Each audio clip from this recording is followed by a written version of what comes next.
Just going to give you a quick review of the Benchmark 35-ton cheapy special log splitter from Home Hardware. 1,400 Canadian bucks plus your government theft, whichever province you're in. Here we go. Okay, so this machine comes in that box there. Stood up on its end at the moment.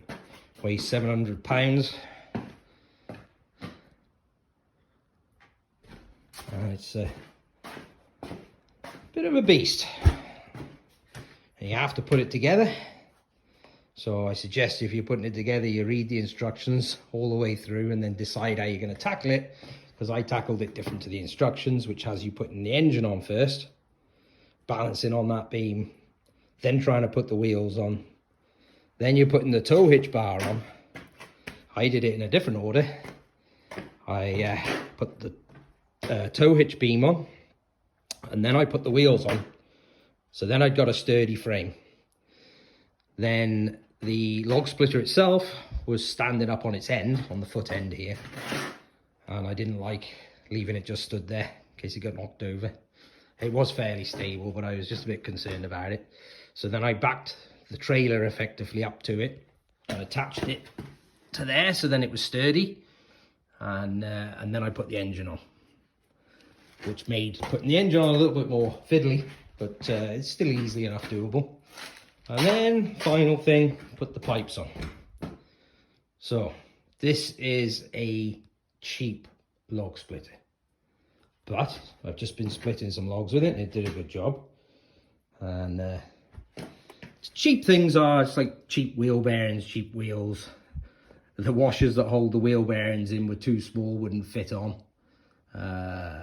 And I had a lack of washers, so I took the die grinder to the middle of them and ground them out. Don't know if that was the right thing to do or not, until they were a nice snug fit.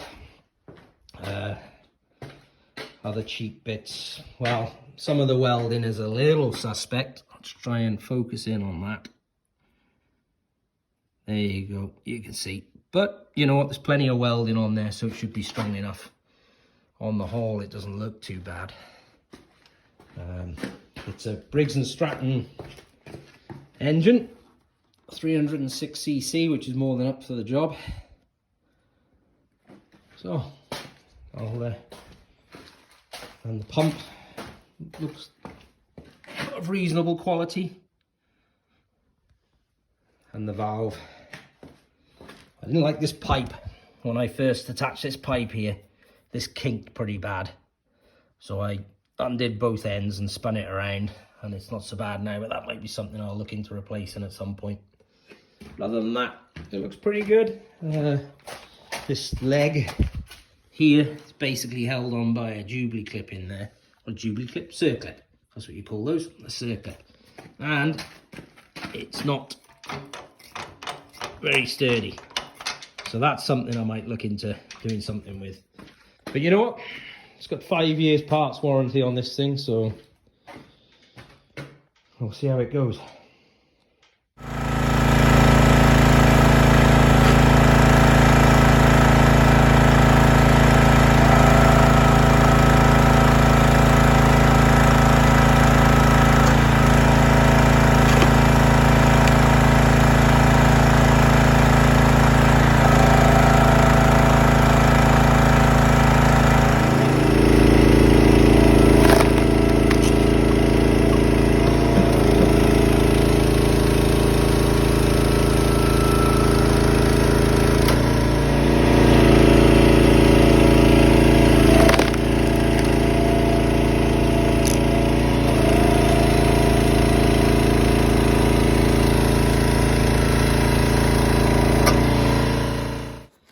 Okay, just one more thing. This will split in the vertical position as well. If you've got heavy logs that you don't want to lift up onto it, I pull this pin over here. I'll tell you what, it's pretty heavy. There we go. I'll just show you it in the vertical position. There we go. There we have it. Home Hardware's Benchmark 35-ton log splitter. I'm just doing the review because I couldn't find one when I was buying it, so I just took the plunge. If you decide to buy one, good luck with it.